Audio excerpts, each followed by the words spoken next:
Welcome back to the Skinema podcast. This is episode 10. I can't believe we're already, 10 weeks deep, 10 episodes in. Yeah, I feel like dude. it's flying. I feel like it's flying by. But, for this episode, we're in horror season, but this week we're going to take a little bit of a detour from it and go over to Drive, which I know has been a film in your watch list, Jthon, for a while. This is one of the first like kind of films I discovered through Letterboxd, so it means a whole lot to me. Um, I'm a big fan of Ryan Gosling, but that's going to be our main film review of today. But of course, before we get into it, Jathan, is there anything you want to mention before we jump right in? Now let's do it. I'm just before we jump in, I'm just going to mention a few watches. I know Jathan, you said you've been super busy and kind of, the movie watching has slowed down a touch. I know you did watch since we last recorded Barry Lyndon. I don't know if you wanted to talk about that briefly, but Yeah, it's one of Kubrick's more underappreciated and underwatched films, and I can get behind that because it is a 3 hour movie, but I liked it a lot. I have it at a 4.5. So does mhm. Nick. Um, Yeah, I was happy to see that. Very beautiful. Like it made my list of just visually stunning films, and I think it tells a very simple story, but it does Hmm. it in a way that like I guess hasn't been told before. Um, I don't know. It gets pretty meta because it's about a lot of things. I say that a lot, but I Hmm. think it's about fate. I think it's about being a man in a patriarchal society. Yep. Um, I love the journey that he goes on here. I think it's one of my favorite hero's journey films. You see the rise and fall of this dude who had nothing and he gets everything, and then by the end of the film, I'll spoil it, he gets nothing again. So I think it's a great watch. I would say don't let the runtime deter you because for me it flew by. But I would say be in Hmm. the mood to watch it because it is a period piece. So I know those aren't for everyone, but I enjoyed it. Um, I know that Kubrick had like special lenses made for this film because he wanted a specific f-stop for these scenes with the candle lighting, and if I'm correct, he got it down to f-stop 0.7, which is like almost unheard of. I know you're not too familiar with like camera stuff, Nick, but Yeah, way over my head. yeah, that you have to have like a very specific lens crafted. And again, I might be wrong here, but I want to say NASA helped him get these lenses, if not for another film. But I enjoyed it, and I recommend it for anyone who's a moviegoer. Yeah, I before I move on to mine, I love this movie. I think what you said, Jay, period pieces can be daunting, and I know I bought this movie, I don't know, I want to say well over a year ago, and I only watched I think a few months ago because I just knew I had to watch this on the correct day, and I'm glad I waited because this is an amazing movie. I think it's so relatable how you said just like the character of Barry. He's just like kind of a man trying to build his way up in the world, comes from nothing, but obviously he's a very self-centered, greedy type of person who eventually, like you said, kind of going into spoilers, he gets it all, but then he loses it all. And it's just a really interesting story. I feel like it's super relatable, even for coming out in the 70s with the period piece, but it's an amazing movie, and I can't wait to rewatch it someday. Um, but some of my watches since the last time we talked, I don't even know the last time we did talk. It must have been one battle after another when we both saw that. So Yeah, since then, it's been primarily horror movies into full swing for me. Van Helsing, the Hugh Jackman movie, I didn't love it, but it's one I've been wanting to watch for a long time. The original The Mummy, kind of let down by it. I think just the Mummy character in itself isn't one of my favorite Universal monsters. The Brendan Fraser one I think is okay. The Mummy from '58, which is with Christopher Lee and Peter Cushing, is okay. this original Mummy was okay. I just kind of underwhelmed. Rewatch Halloween 2018. Really think it's a good movie. The Black Phone was my first watch. I don't know. Have you seen the Phone before? No, but I've heard of it. Yeah. I kind of liked it. I gave it a 3.5. I was expecting to not like it at all because it seemed kind of dumb and simple and stupid, but I think it has a lot of good acting in it. I think the child actors did a good job, and I'm going to be seeing the new one in a couple weeks.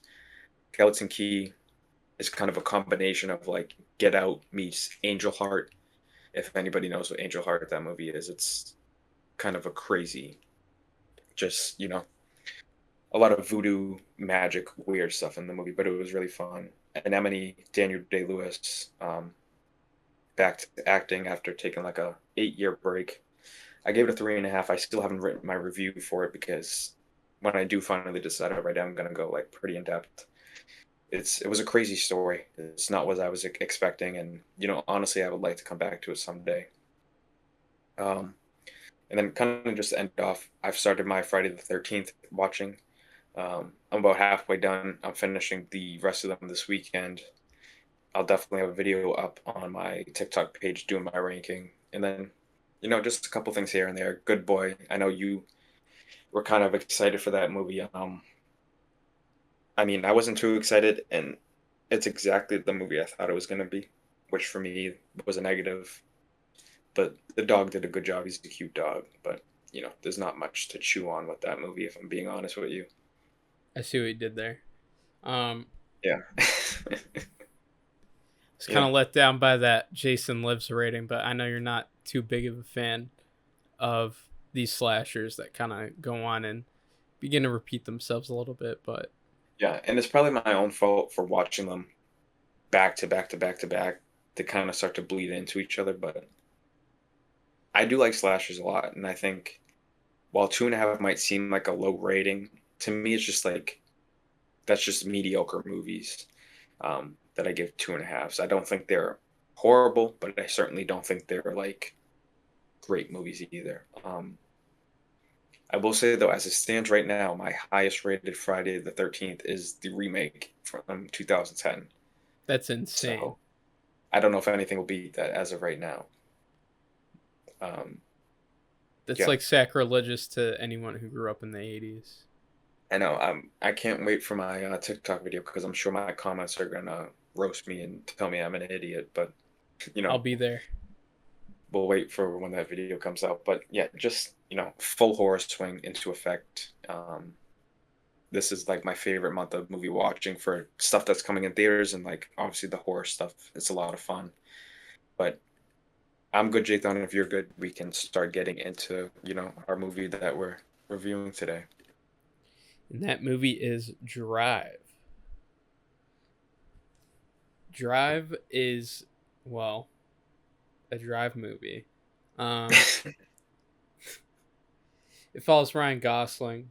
He plays a Ryan Gosling character, and he's this guy who is a Hollywood stuntman, and he gets involved in some shady activity, and he finds this newfound family that he wants to protect, and he goes to extreme lengths to do that.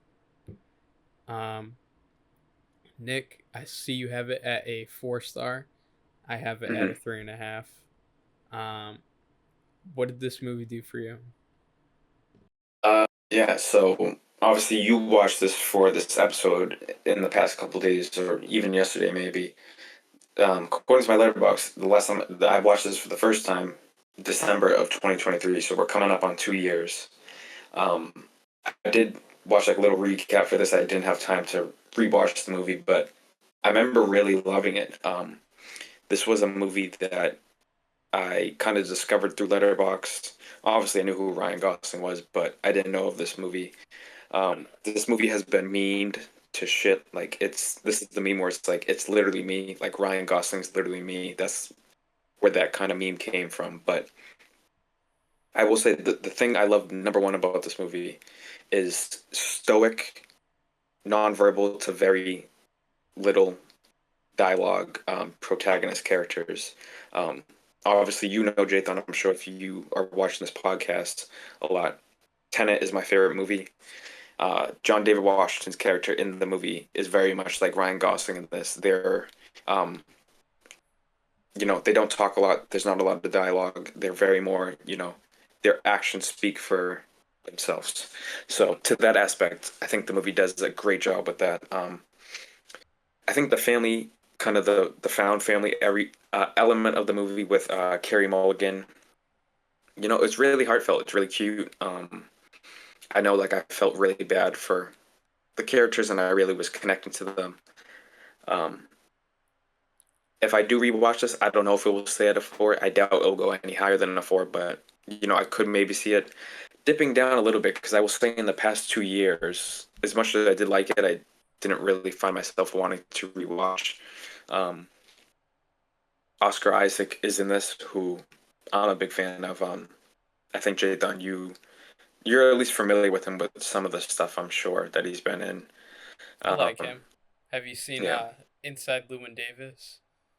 not yet. That's probably one of his biggest performances I haven't seen, but he's in the Dune movies. I really like him in Ex Machina. He's obviously Poe from Star Wars. Um, They fly now. Sorry, I somehow had to. Palpatine has returned. Um, he's in what else? He's been in Marvel, playing different characters, but he's a great actor. And if I'm not mistaken, is Bryan Cranston in this movie, or He am I is. tripping? Okay, that's what I thought. And Ron Perlman. I forgot about that. But yeah, there's obviously a lot of big names in this. But yeah, a little. I mean, I could be a little bit wrong, but I feel like this was really the start of Ryan Gosling. Maybe not the start, but this really put him into I guess, like a quote unquote real actor.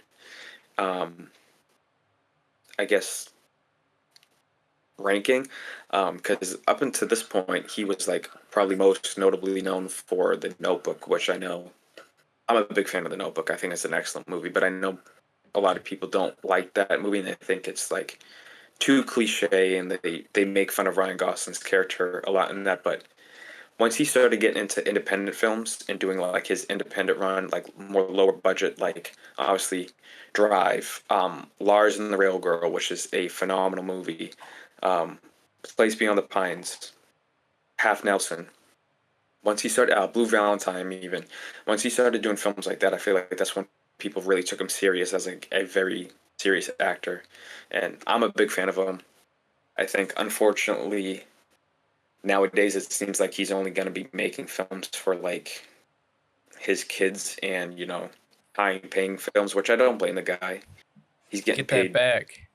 Yeah, he's getting paid a ton of money. Like Barbie, I thought he was fun in, but I don't think. I mean, come on, I don't think he should have got an Oscar nomination for that. That was kind of crazy. The Fall Guy, it's fun as like a one time watch. Um, Not more than that. Airplane movie. He's exactly. The Gray Man, one time watch type of movie. Um, he is going to be in the new Star Wars movie. I can't say I'm looking forward to it. Project Hail Mary comes out next year too. That looks pretty interesting. But obviously, I know Jthon. La La Land is like a 5 out of 5. what probably top 10 film for you, top 20. I'm not gonna put a label on it, but It's up there for you. I know for sure. Um, he's it's amazing in La cinema. La I Land. mean, when I go to AMC and I see that one commercial when the lights get low, and then I see Ryan Gosling, Emma Stone dancing, I'm like that. That is iconic for me and every millennial out there. But he's a cool actor.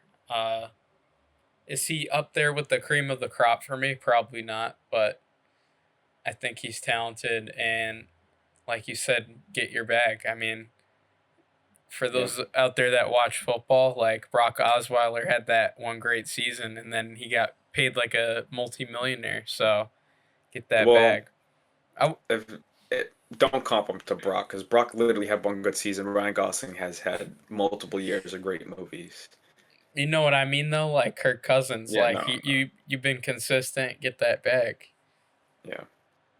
But even like, I mean, even just looking at the filmography, the guy has crazy range. And Blade Runner 2049 as K, that performance to me is like one of the best of like the 21st century. Honestly, I love characters that are, like I said, stoic, minimal dialogue characters. But I just wanted to touch on Ryan Gosling, kind of his work and what it means to me before we get into it. But Drive, we can start getting into it a little bit. I know Jthon, you asked me how I felt about it. How did you feel about it? Because this was a first time watch for you. You're a little bit lower than me. Was it what you expected? What were you feeling? You know, Nick, like as we were just talking there, I went on my letterbox app and I dropped it down from a 3.5 to a 3. And look, Okay, it's fine. It's fine. It's fine. there's certain things I really like about this film, and there's certain things that I just do not give a crap about. Um, I think this movie is at its best when Ryan Gosling is driving around listening Hmm. to vaporwave music. Um, what's that one song? I listened to it in the shower this morning after I watched the movie. Night Call, and it plays it during the credit roll. Um, Hmm. Great song, great atmosphere. I miss Orange LA, man. That that was definitely a vibe. I know you haven't been to the West Coast too much, but Hmm. back then, before COVID, like they had the orange lights, that nice hue, and it just gave it a certain atmosphere that I love. And they replaced it with the LEDs, and yeah, it's more cost effective, but here at the Light Skinema podcast, we care about cinematic presence, and this film definitely has it. Um, I don't know. Maybe I've seen too many of these films, and I can think of one Ryan Gosling film in particular, like you mentioned earlier, Blade Runner. I just Hmm. felt it was very similar to that, and I didn't care for the partner he has. I thought the kid was cute, and I like that dynamic. But give me the e girl in Blade Runner over this one. Like I don't really care for what's her name in this film. I Well, Carey guess like Mulligan's the actress, but Irene.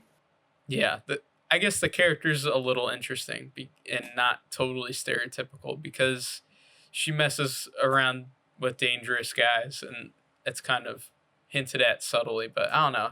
It just didn't work too much for me.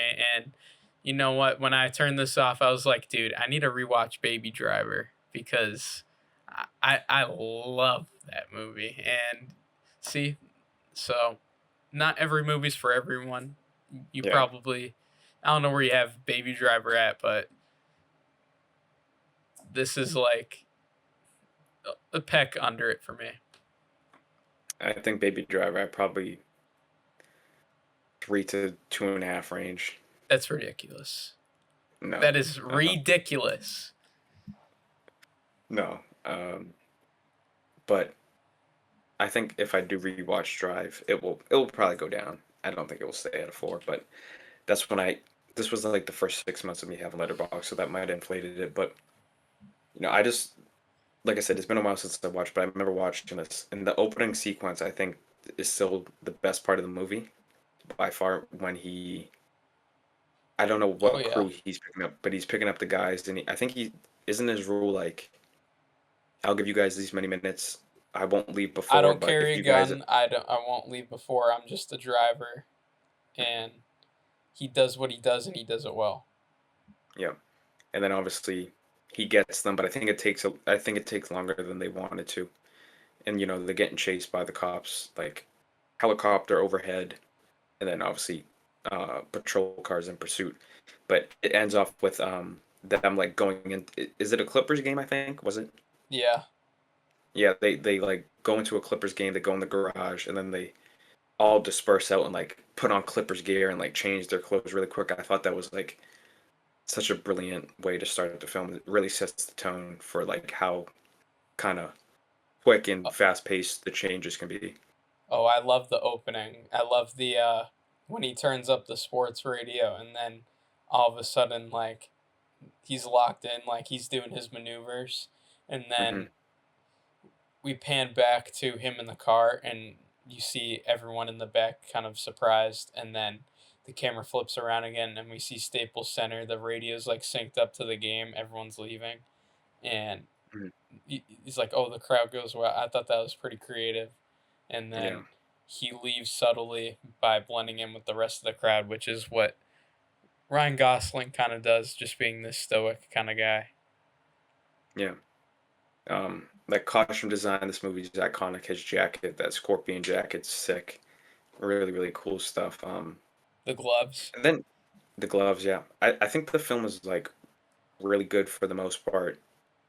I would say up until Oscar Isaac's character enters, because once that happens, it's like, you Becomes a get kind of different the, movie almost. yeah, you get like a mob movie now where it's like, correct me if I'm wrong, but I'm pretty sure Oscar Isaac character, let me get his character name.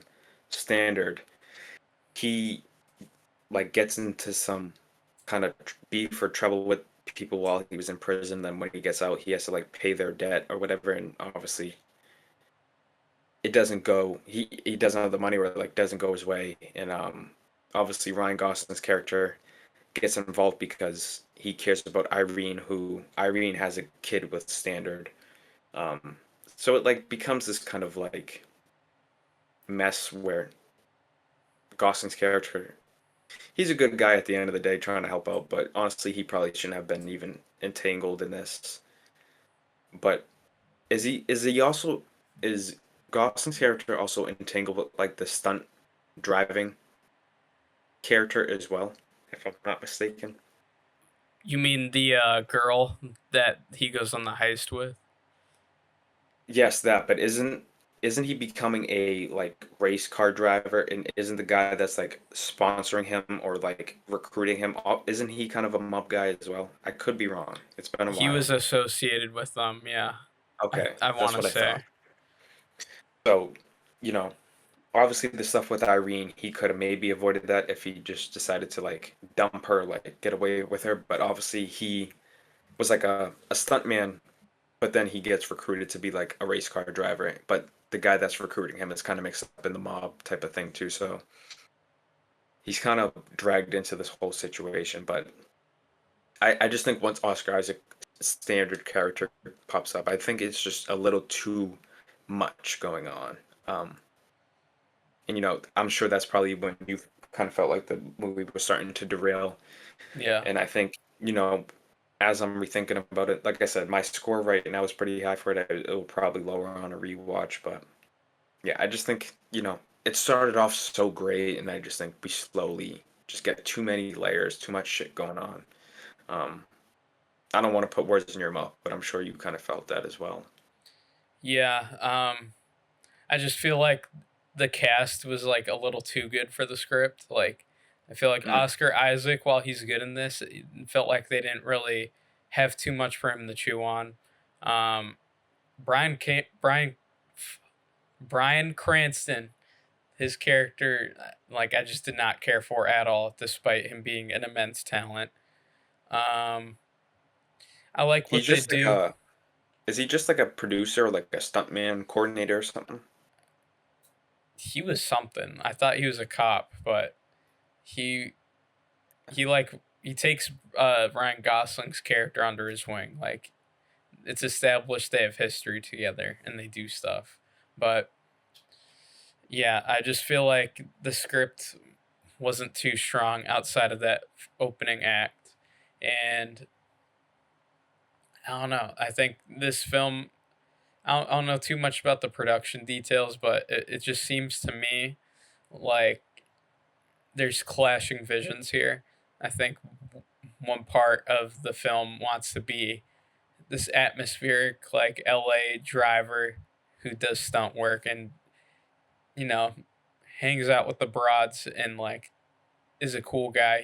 The kids like him, they look up to him, and he's a good role model. And the other is like this gory, like mob film, as you said, and this like dude who will protect someone at all costs. But the gore and like the violence came out of left field for me, and that kind of like it it impacted my rating a little bit and my enjoyment. And I get it because the start is very dangerous, the stunt they're doing, but I don't know. It just tonally it didn't work for me. Mhm. I do think honestly that this film would have been better, and I'm obviously not a writer. I don't know how to make scripts or movies, but I think if it was just focused on Ryan Gosling being kind of a, because he is a criminal at the end of the day, because he helps people like get away from banks. But if it had him doing that on the side with kind of the stuntman race car stuff, doing more of that, and then maybe meeting a nice girl like Carey Mulligan's character, just having that I think would have been better. I think once the mob stuff got brought in, it was bad. And I think maybe if he just had to deal with like, having a life on the edge with the criminal stuff, or just having a more simple life with like a girlfriend and her child, and just doing like movies, and kind of just him splitting that duality, I think it would have been more interesting. But I think there was like just too many cooks in the kitchen with this one, honestly. I mean, I'm sure if you're watching this, you've at least heard of this movie. I'm sure you've seen it. There's not much to like dig too deep in. Obviously, the ending is kind of, I don't know, your Ambiguous. typical ambiguous, but I feel like it's like, correct me if I'm wrong, but like he gets stabbed by one of the mob guys. That's You right. think he's dead, but he drives away, and it seems like he's gonna survive, but it seems like he's kind of leaving his life behind. I'm like leaving Irene behind, her son, who And the like the whole money. movie yeah, the money, he's developing a relationship with them. He's leaving the money. He's leaving the race car guy stunt world probably behind as well. It's So I definitely mean, like a cowboy rides off into the sunset type of ending, but yeah, it didn't really do much for me, honestly. And I kind of saw it coming, but it's not a bad thing. And like I said, I think it should have stuck to being more of a vibe film, but that's just me. yeah.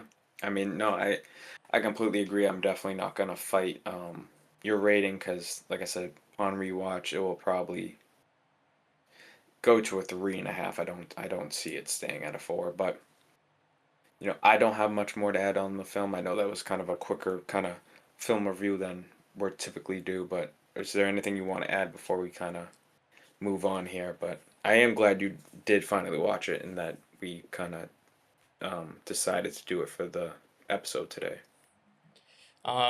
Not bad by any means. I just think it's definitely a movie that you've seen told before, and Hmm. I think it's a guy's film for sure. And Yeah. I don't know. I think it just didn't work for me, and that's completely fine. I want to throw this in too before we move on, and I'm pretty sure this takes place in, is it L.A.? I'm assuming, right? It didn't really feel like an L.A. film. I don't know if you felt that way. It didn't. It I felt don't like know. LA to me.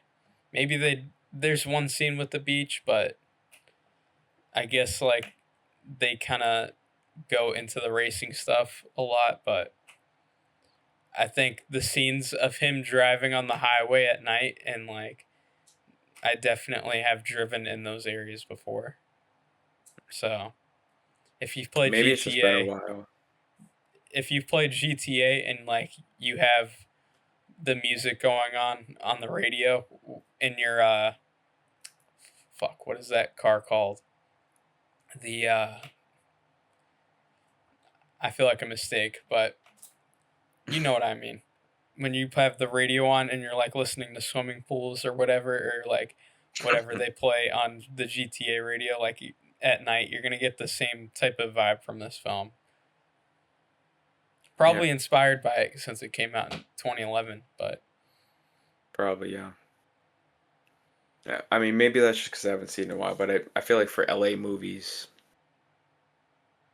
definitely, certainly not one of my favorite movies, just in a movie in general, but for LA movies, I feel like it didn't. do a whole lot for me, but I think that's all we got on Drive. I'm happy we talked about it, but not one of our kind of favorite films for me, Jthon. But like we always say, we always keep our thoughts and ratings and opinions always honest on here. But to close out today's episode, I know it's a little bit shorter, but this is something that I'm curious about because me and Jthon talk about these movies a lot. But today we're doing our top five Pixar films, which Pixar has been a massive part of our lives, our entire lives. Um, Before we get into the actual ranking, Jthon, is there any honorable mentions you want to get to first before you get into your top five? Yeah, I have several actually, and Mhm. I didn't make these in order, but I'll start from the bottom. Uh, Yep. I have Wally, Soul, Hmm. Up, Monsters Inc. and University, Hmm. Ratatouille, and Toy Story 1 and 2. Hmm. Do you I want to get know into any of them or? I know that the some of that definitely rubbed you the wrong way, but those are all films that mean a lot to me, even though they didn't make the Yeah. list. And Yeah. I think some of those can be number one for other people's list, and that's the cool thing about Pixar. But they're films I grew up with or watched during an important time, and I think Soul is very underrated. Um, Ratatouille as well. I know a lot of people try to Hmm. count that out during the Pixar like golden era, but I think it rightfully has a spot up there. I feel And like it's definitely turned around in the past few years. I know when it was coming out, I feel like, I mean, we were really young, but I feel like it wasn't as big as some of the other films around that time. Like, because that came out around the time of like Cars and Incredibles, and I feel like those went crazy. Ratatouille definitely took like a little bit of a back seat, but I think it's still a mhm. really good film. Yeah, and it has a great message. It has one of the most iconic scenes where the guy Hmm. like God, eats yeah. the ratatouille and he gets transported back. I think everyone can kind of relate to that, and that was a really special scene. But that's about it for my honorable mention list. What about you? Yeah, I mean, I have a lot of similar ones you mentioned. Monsters University, I love that movie, but it didn't make the five. Absolutely love it. Coco, remember seeing that in theaters. I've only seen that one time, but that movie's phenomenal, and I have it at a, what do I have it at? 4 star, and it obviously, it's a very great movie. It just didn't make the top five. Up, I grew up with that. Soul, Finding Nemo, um, Inside Out. Did I say? Did it? I don't think I said Inside Out yet. That movie was really, really important in my life when that came out, and I remember seeing that with my family in the theater and just talking about it like the whole car ride home. That was really like a big, Yeah, impactful movie, especially at the time because um, I was like a very, I guess the word is like early bloomer for puberty. I feel like I was like really going through like the hormonal changes and like the growth spurts like early into like I was like I think I got my first growth spurt like real one when I was like just turned 13, and I was like I feel like it just hit me really hard, and I feel like that film was coming out around that time, so it would like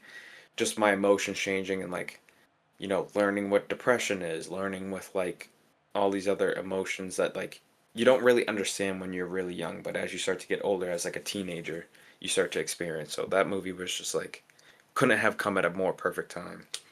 Um, Luca, which is kind of the newer age Pixar, and I only saw it a few months ago. I think it's really good. Um,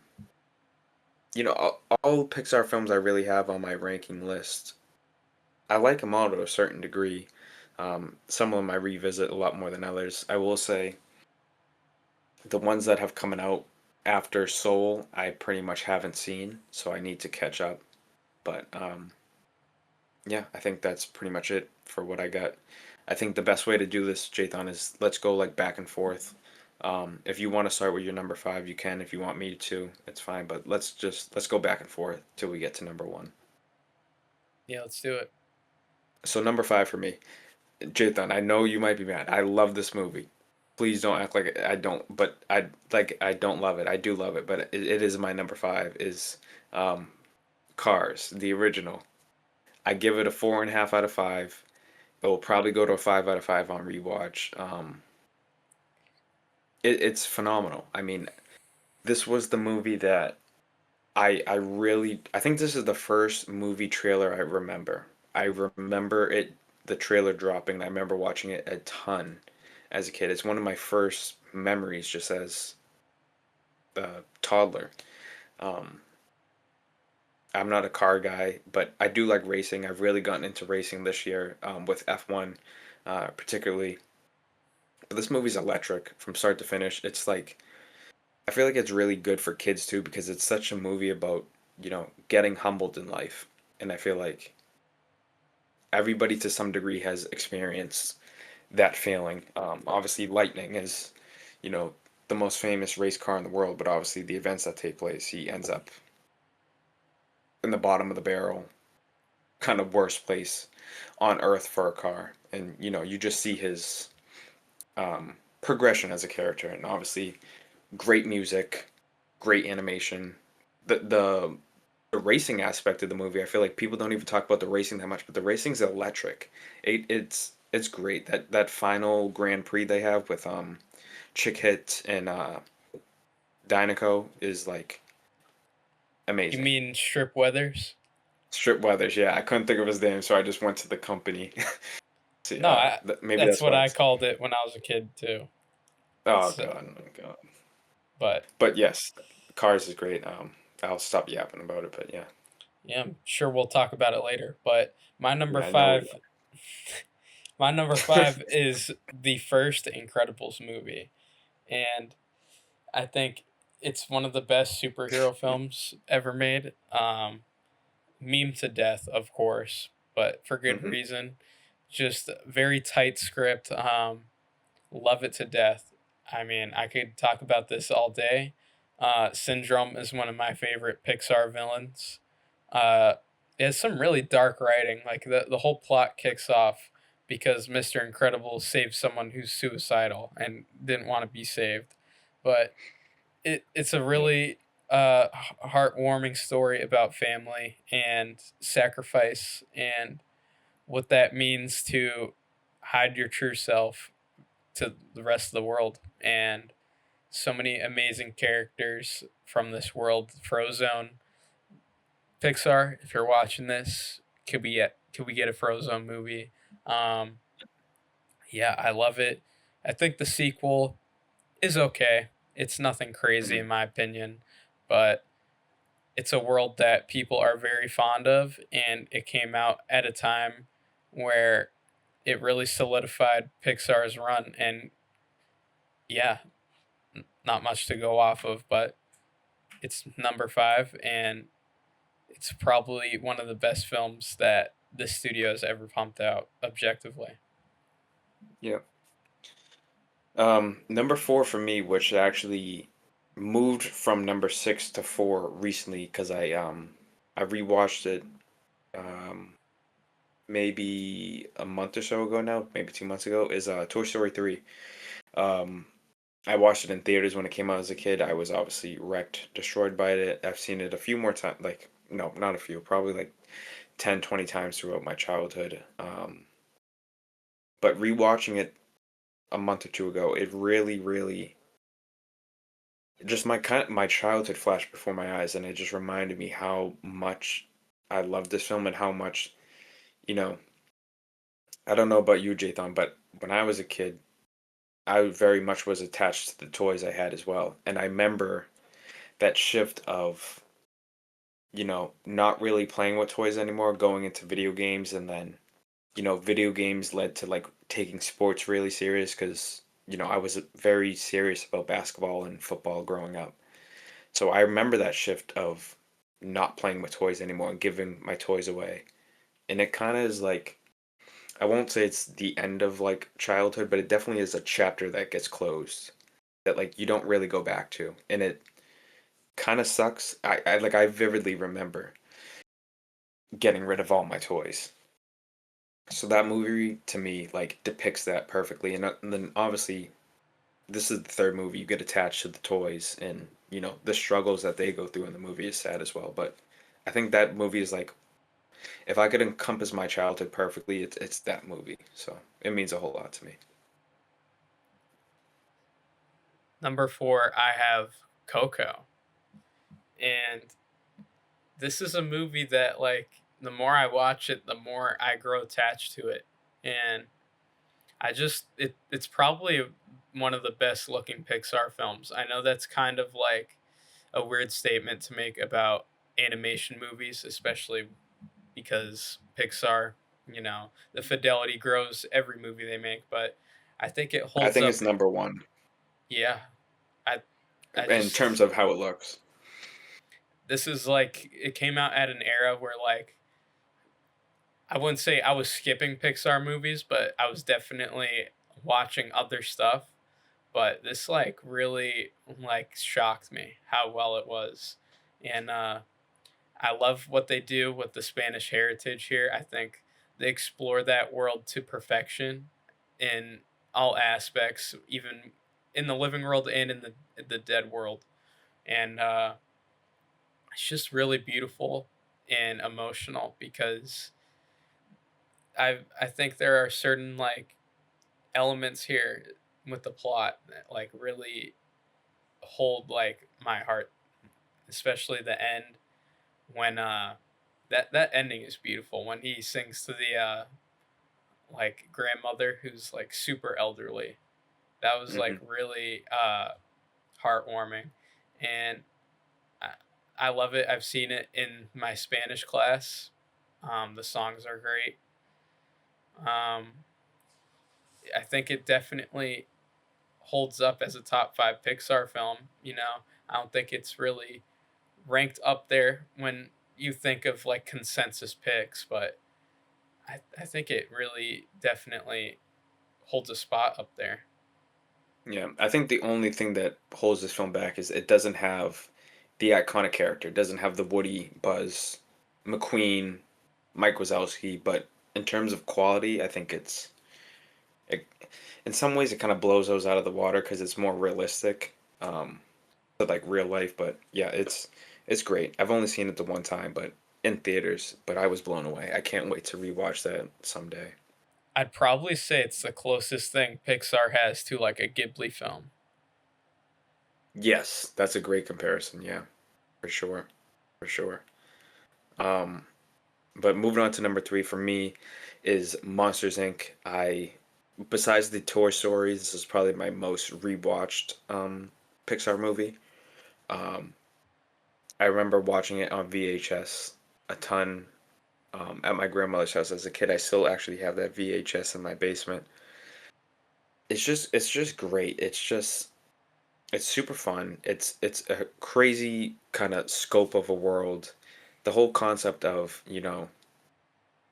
monsters using scaring you as a way to save their own world and have energy for their own world is like a really interesting aspect because monsters in this is kind of obviously they are monsters, but it's also used as like a metaphor to like I don't even know how I want to articulate this, but it's just like maybe this is too deep, but fear is like an emotion that people think is just associated with negativity and horrible stuff, but fear can honestly, if you overcome it, it can be like such a good thing on the other side of it. I have fear. I just have the word fear tattooed on me, so that word just means a whole lot to me, and I feel like this film kind of encompasses that a little bit. But also at the end of the day, I think it's hilarious. I think it is the funniest Pixar film in my opinion. Mike Wazowski kills me. He is hilarious. I love Monsters University as well. But yeah, it's iconic. I love the doors sequence towards the end of the film where they go to all different dimensions and doors. That's like this was like Spider-Verse before Spider-Verse. So, You know what my favorite joke from that film is? I mean, there's a lot. What is it? I'm watching you, Wazowski. Always watching. Yeah, Roz. Yeah, I feel beautiful like name. everyone's had that teacher or like person in their Oh, workplace. 100%. 100%. I'm gonna text you one right now. Okay. But yeah, Monsters Inc. is great. I rewatched that one recently too. Um, it was the first time I rewatched it in a long time. I had a feeling. Yeah, I had a feeling. Shout out to her. I don't. Well, just okay. If she's Let's still not. with us. I didn't.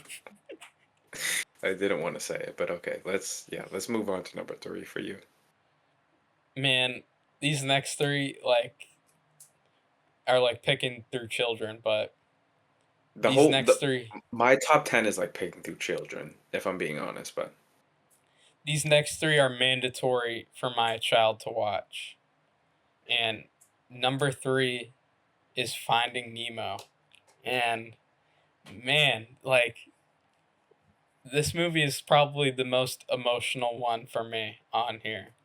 And I don't know, like I don't have a kid, but like it's so easy to connect with Marlin and his struggle and his need to make sure Nemo is safe as he like swims in this big ocean that he has no clue where he is.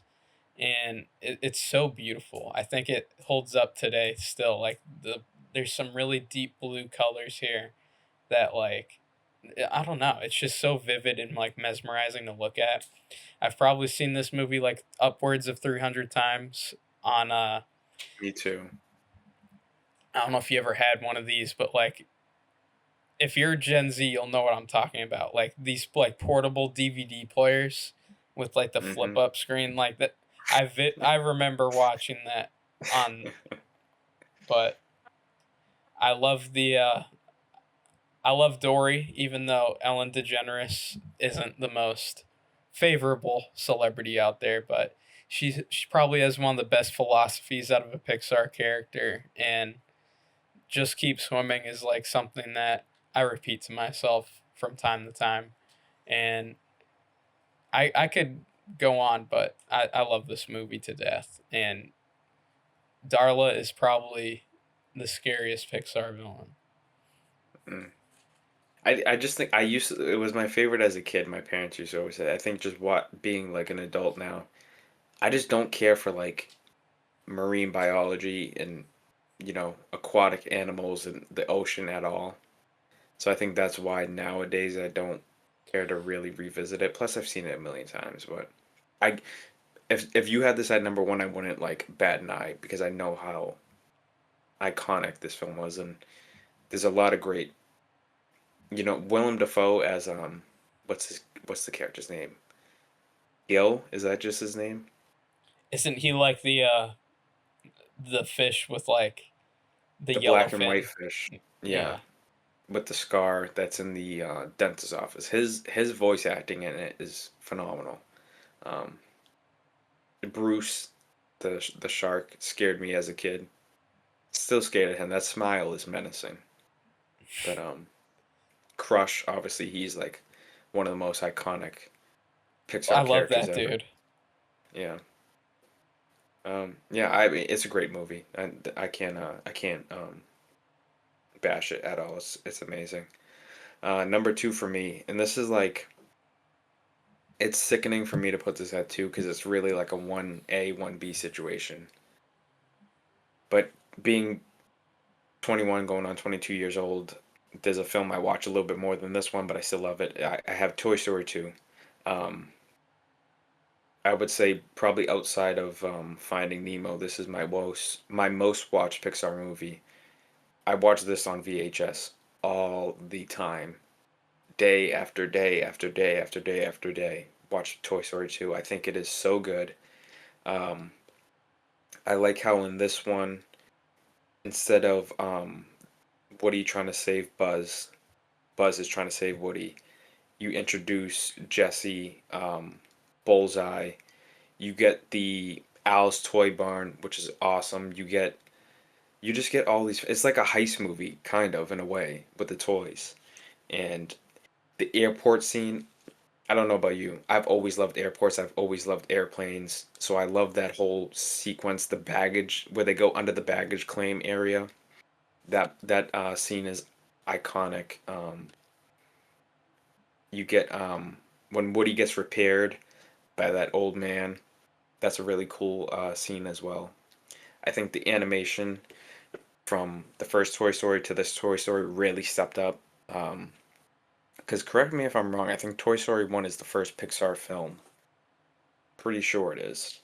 First Um, feature. yeah, first feature. So they definitely stepped it up for Toy Story 2. I think it's honestly one of the best sequels in any film ever made. Like it's up there for me with like Empire, Strikes Back, Dark Knight, that type of level. I love it.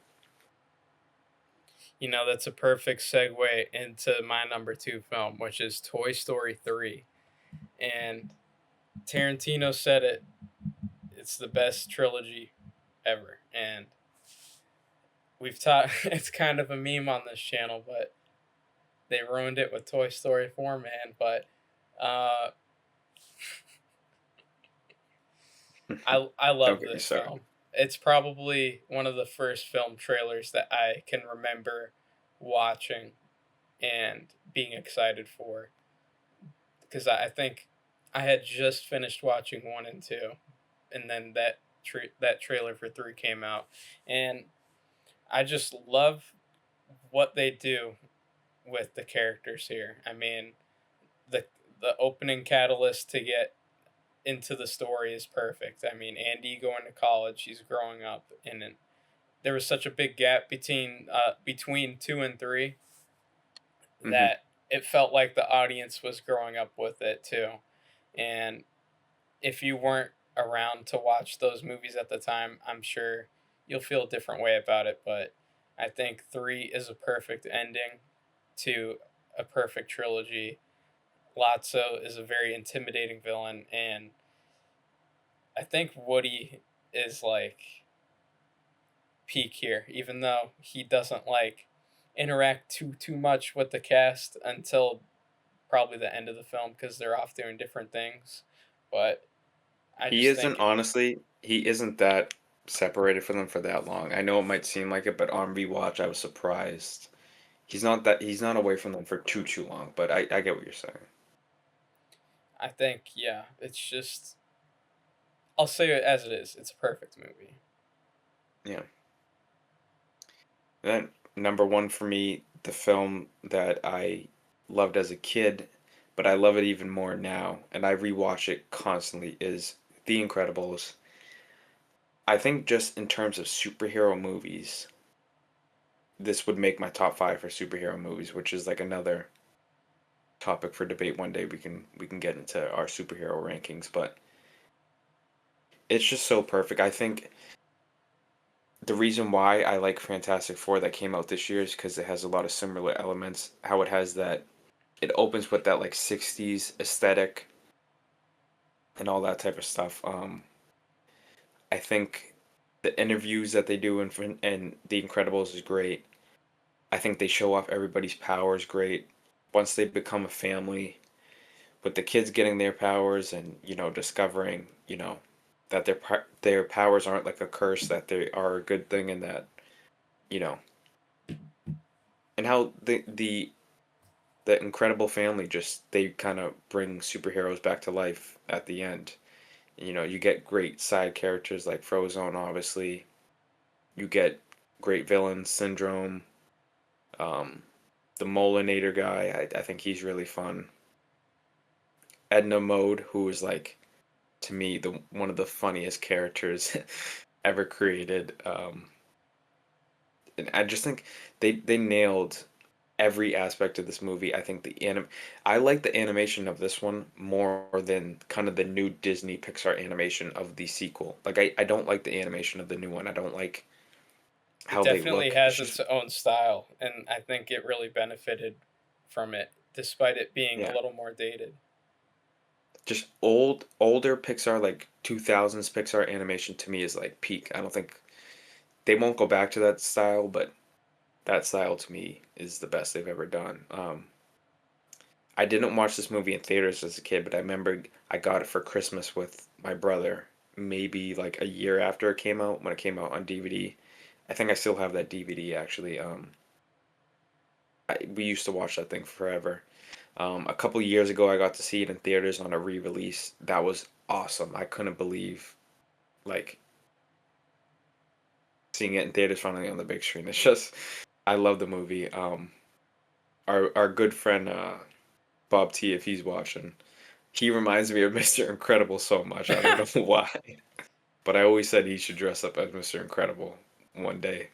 Um, I just love it. It's a great. It's not only my favorite Pixar. It's one of my favorite films ever. It's probably in my top 20 to 30 films ever. I love it. Drum roll, please. To the absolute shock of nobody, my number one Pixar film, and probably my favorite film of all time, The Good Dinosaur. I'm kidding. It's Cars. Come on. I mean, what is there to say, man? Lightning McQueen, probably the most auriful character in cinema. Um, just probably the best film I've ever seen. I, I love everything about this film, and I mean that. Um, I think I've seen this film maybe 500 times in counting. I don't know. I used to own all of the Pixar cars back when. Did you ever go to Toys R Us? Of course, yeah. Yeah, I would. I would go there. I wouldn't even look at anything else. I would just go straight to the cars section, and I'm pretty sure I had them all. I want to say so, but You're bringing me man, back. like I love everything about this film. No exaggeration. Um, Lightning McQueen, best Pixar protagonist, argue with a wall. I just love his character arc so much. Like Hmm. he he goes from aura man to uh just like bratty, like kind of arrogant dude to realizing that there are people outside of his own world and that the world doesn't revolve around him, Hmm. and he gains a super valuable lesson in being able to slow down and like take in the things around him instead of living life in the fast lane.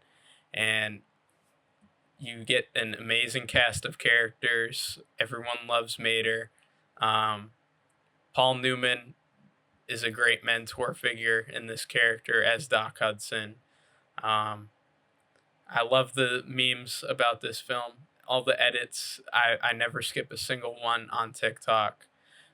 I think it's aged incredibly well from an animation standpoint, and Hmm. there's just something about it, man. Like, even there was a period in time, if you believe it, where people hated Cars. Like No, yeah. I would watch Pixar videos, be like, Cars is overrated, Cars is stupid, and look who's laughing now. Crazy. And it's just what can you possibly want more from this film? I mean, it probably has my favorite opening sequence in a film. It like kicks off the plot. It tells you everything you need to know in an exhilarating way. Um, yeah, it's Cars. I know on my rewatch I'm gonna be putting it to a 5 for sure. It's just It's not at a I've seen five. this. No, it's just because the last time I watched it, that's when I was trying to limit my 5 stars. Now I don't care anymore. I put whatever I want at 5. Um, it's it's it's incredible. Like, this movie makes me laugh a ton. When Mater kills me, when I could be butchering the line, but when he's like, "This might be a bad time right now, but you owe me $32,000 in legal fees." It's Hmm. like whoever came up with that is hilarious. Because as a kid, that goes over your head, but like being an adult and hearing stuff like that is hilarious. And The Piston Cup.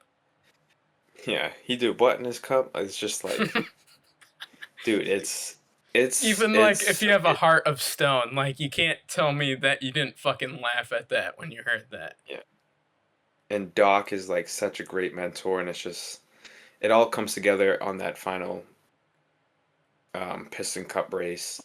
It's just it's beautiful. I It mean, incredibly iconic. That ending is like I didn't expect it when I was a child. I didn't expect it now, and I won't expect it later. But when he gives that when he gives up at first place to make sure the king can finish his last race, man, that's like S tier writing. You know, pen was on fire. Insert the gif, but just a great movie, and oh I'm man, gonna have to rewatch Cars too because I know that has its own fan base, and I rem- I I remember when like I Cars watched too. it. I remember when I watched it, I was entertained, but I definitely thought it took a step back in the racing, and it didn't live up to Cars One. But I love it. I love the SNL skit with Owen Oh, Wilson. Owen Wilson. Oh my God, I didn't It's know that's where it's you were going with it. it's been a long day, but I love the skit with Owen Wilson. Lightning McRumor is hilarious. You haven't seen it, No, but yeah, I think that's gonna do it for our top five Pixar's films list. Let us know what your top five is in the comment section. Maybe we can do like a DreamWorks list. I think that would be fun. I think that's a very yeah, underrated studio. I definitely want to do DreamWorks. Because I've caught up on a lot of DreamWorks that I've missed. Um, in the past few years, most notably being How to Train Your Dragon. I didn't watch those as a kid, but I'm a big fan of them now. I think I definitely eventually want to do a top 10 superhero film ranking with you, but That'll be that's going to be fun. a lot of prep. That's going to be a lot of prep because obviously we're going to include both of the major companies and solo films and a bunch of stuff. But you know, we'll get those lists to you down the road. Um, I'm blanking a little bit. We just it's late over here for me. It's getting late for Jthon as well. But hopefully, these episodes when these come out, we'll have I think just one more Monday in October. We're gonna try to end the month off with one more horror film. Then this is just kind of future planning for everybody. But the first 2 weeks of actually the first 3 weeks of November we'll be dropping episodes on Monday like normal. But we will be taking a week off while I'm away on vacation. Just, I'm not going to obviously record while I'm away. And for Jthon's sake, he edits all these videos. He makes sure the audio is good. He, does all the interactive things with the video. So, he puts a lot of work in. It will give him a nice break. And, it'll give us a nice break over Thanksgiving as well. And then that will lead us into December. And, for December, I'm very excited. We'll be getting into Christmas movies as well. But, in between that horror and Christmas break, we'll have like 3 weeks where hopefully we can get, really in depth in some movies, whatever we end up deciding. But just that's just a little outline for our schedule for the rest of 2025. Then, we're going to be swinging into the new year and hopefully we'll just continue to grow and get better and, keep going on with these episodes because, obviously we don't have a huge fan base or anything yet, but you know, that's not deterring us. We do this because we love it, and I know we both enjoy coming and making these episodes when we do. So It's like a spiritual release for me. But I can't wait for award season. That's gonna be fun. yeah, we'll definitely, when the year wraps up, we'll probably do like our top 10 of 2025, and then once the award season starts coming out with their nominations, I'm sure we'll do prediction videos and stuff like that. So there's a lot to look forward to in the next 6 months, and I'm definitely looking forward to it. Hopefully, we continue to get better. I'm gonna try to keep improving our TikTok as much as possible, interact on that as much as possible. But at the core of this thing, it's just being Jthon's outlet to do long form content and talk about, our number one passion in life. So I'm really having a great time with it. I can't believe we're already 10 weeks deep. It literally just feels like we just started this the other Yeah. day, but we're already 10 episodes deep, 10 plus hours of content, TikTok content. So I'm loving it. I'm having a good time. I hope people watching it find us somewhat entertaining, find some value in what we're saying. But that's all I got for today's episode. If you want to sign us off, Jthon. Yeah, I'm pretty gassed myself, but Yeah. leave a like if you like. We're taking donations in the form of subscribes. Um, any sponsors listening, we're interested. Uh, Chase Infinity, give me a call, and we'll see you later.